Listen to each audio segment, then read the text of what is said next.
안녕하세요. 디스멘털입니다. 미국 해병대원들이 악마를 보았다며 치를 떨었던 전투가 있습니다. 1871년 6월 강화도 광성보 자욱한 화약 연기 사이로 미군이 자랑하는 신무기 레밍턴 롤링블럭 소총이 불을 뿜었습니다. 탕! 귀를 찢는 총성. 당시 조선군이 쓰던 구식 화승총과는 차원이 다른 속도와 파괴력이었습니다. 미군 저격수의 눈이 가늠자 너머의 조선병사를 쫓았습니다. 거리는 약 50m. 방아쇠를 당기자 총구에서 불꽃이 튀었고 곧이어 조선군의 가슴팍에서 폭하는 둔탁한 소리가 났습니다. 명중이었습니다. 보통의 인간이라면 그대로 고꾸라져 비명조차 지르지 못하고 죽어야 할 상황. 그런데 믿을 수 없는 일이 벌어집니다. 가슴에 총을 맞고 쓰러졌던 조선병사가 벌떡 좀비처럼 다시 일어난 겁니다. 그리고는 아무 일도 없었다는 듯 가슴을 툭툭 털어내고는 다시 창을 꼬나지고 괴성을 지르며 달려들었죠. 당시 전투를 기록한 미군의 일지에는 공포에 질린 그들의 심정이 고스란히 남아있습니다. 그들은 불사신 같았다. 총알을 맞고도 진흙탕 속에서 다시 일어나 끝까지 저항했다. 그들이 입은 누르술만 갑옷은 우리의 총탄을 튕겨내는 것 같았다. 미군을 공황 상태에 빠뜨린 그 갑옷, 강철로 만든 판금 갑옷도 가죽 갑옷도 아니었습니다. 그들이 입고 있던 옷, 겉보기엔 그저 누런 소미불을 겹쳐 입은 것처럼 보였던 그 옷의 정체는 바로 면제배갑, 즉 면으로 만든 방탄조끼였습니다. 당시 흥선대원군은 서양의 총알을 막기 위해 질긴 삼배와 면 헝겊을 무려 13겹에서 30겹이나 겹쳐서 이 특수갑옷을 만들었습니다. 실험 결과 이 면갑옷은 미군의 총알을 튕겨내진 못했지만 총알이 몸을 뚫지 못하게 섬유 속에 철컥하고 가둬버리는 데 성공합니다. 세계 최초의 방탄조끼가 탄생한 순간이었죠. 그런데 더 충격적인 사실이 있습니다. 조선이 이렇게 섬유를 다루는 방탄기술이 뛰어났던 이유가 있습니다. 그보다 수백 년 전부터 이미 손보다 더 약해 보이는 종이로도 갑옷을 만들었던 기술력이 있었기 때문입니다. 미군을 놀라게 한 건 면이었지만 조선의 진짜 비기는 바로 한지로 만든 갑옷, 지갑이었습니다. 그런데 상식적으로 이해가 가지 않습니다. 종이는 찢어지기 쉬운 물건입니다. 손가락으로 살짝만 힘을 줘도 지익하고 찢어지는 게 종이인데 도대체 조선은 왜 하필 이 약해 빠진 종이로 갑옷을 만들 생각을 했을까요? 이유는 절박함 때문이었습니다. 임진왜란 당시 조총의 위력을 뼈저리게 실감한 조선은 딜레마에 빠집니다. 기존에 새로 만든 찰갑이나 판갑은 화살이나 칼을 막는 데는 좋았지만 총알 앞에서는 무용지물이었습니다. 탕하는 소리와 함께 날아온 납탄은 얇은 철판을 그대로 뚫어버리거나 심지어 철판을 우그러뜨려 그 파편이 몸에 박히는 2차 피해를 발생시켰으니까요. 게다가 무게는 20-30kg에 육박했기 때문에 이걸 입고 산악지형을 뛰어다니면 싸우기도 전에 탈진에 쓰러지기 일쑤였죠. 겨울은 더 문제였습니다. 쇠는 열전도율이 높습니다. 혹한기에 철갑옷을 입고 보초를 서면 냉기가 살을 파고들어 동사자가 속출했습니다. 가볍고 따뜻하고 그러면서도 총알을 막을 수 있는 소재는 없을까? 이 말도 안 되는 모순적인 조건을 충족시키는 슈퍼소재. 조선의 장인들은 우리 주변에 널리고 널린 당나무에서 그 해답을 찾아냈습니다. 세종실록에는 이미 15세기부터 지갑에 대한 기록이 등장하고 정조 때 편찬된 만기호람에는 잘 만든 지갑은 조총 탄환도 뚫지 못한다고 못 받고 있습니다. 그러니까 종이는 가난해서 어쩔 수 없이 선택한 대용품이 아니라 당대 최신 무기체계에 대응하기 위해 국가 차원에서 개발한 최첨단 군사장비였던 겁니다. 그런데 여기서 의문이 듭니다. 우리가 쓰는 A4 용지나 신문지를 겹친다고 총알이 막힐까요? 절대 아닙니다. 조선의 지갑이 방탄 기능을 가질 수 있었던 비밀은 바로 종이의 재료, 그리고 집요하리 많지 고통스러운 제작 공정에 있습니다. 현미경으로 몇몇 종이를 좀 들여다볼까요? 서양의 종이는 펄프를 갈아서 만듭니다. 섬유의 길이가 짧아서 현미경으로 보면 뚝뚝 끊어져 있습니다. 그래서 힘을 주면 툭 하고 쉽게 찢어집니다. 하지만 조선의 한지는 다릅니다. 주재료인 당나무 껍질은 섬유줄이 매우 길고 질깁니다.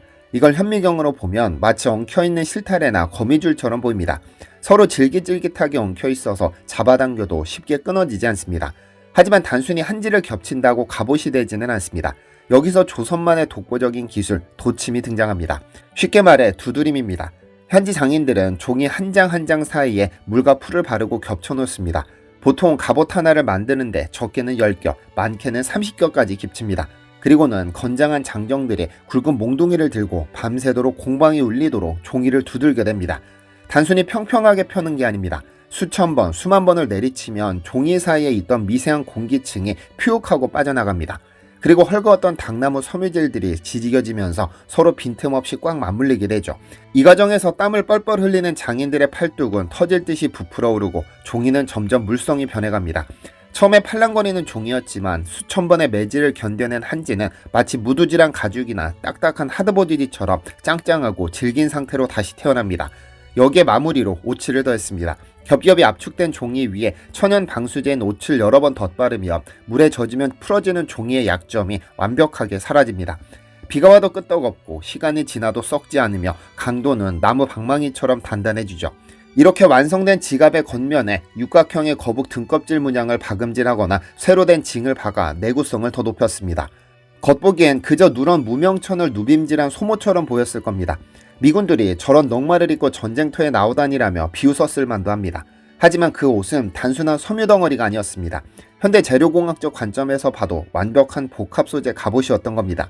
미군이 쏜 총알이 조선병사의 가슴에 닿는 순간 과연 이 종이 갑옷에서는 어떤 현상이 일어났을까요? 그들이 악마라고 불렀던 그 불사신의 비밀, 그 과학적 원리는 300년 뒤에나 밝혀지게 됩니다.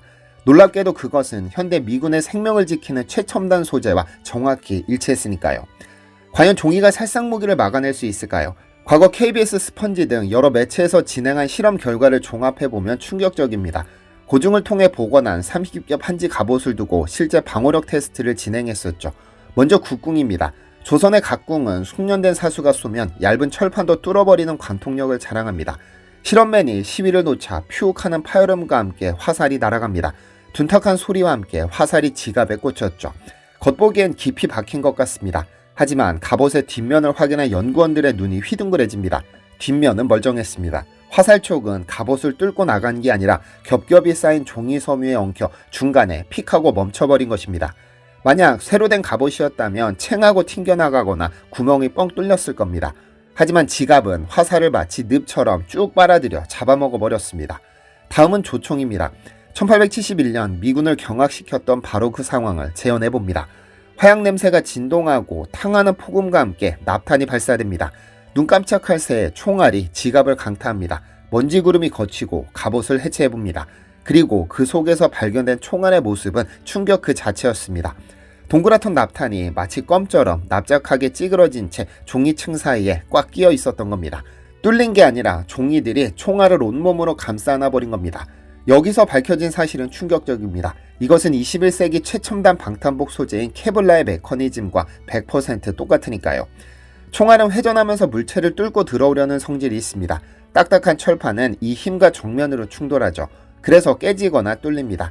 하지만 케블라는 매우 질긴 실을 그물망처럼 짜서 총알이 닿는 순간 그 회전력은 그물로 감싸 안아 충격을 넓게 분산시킵니다. 조선의 한지가 바로 이 역할을 했습니다. 당나무의 길고 질긴 섬유줄이 겹겹이 엉켜 있다가 총알이 회전하며 파고들면 거미줄처럼 총알을 휘감아버리는 겁니다. 회전력을 잃은 총알은 에너지를 잃고 그 자리에 멈출 수밖에 없습니다. 300년의 시차가 있을 뿐 조선의 장인들과 현대의 과학자들은 같은 정답을 찾아낸 것입니다. 더 놀라운 건 도비탄의 방지입니다.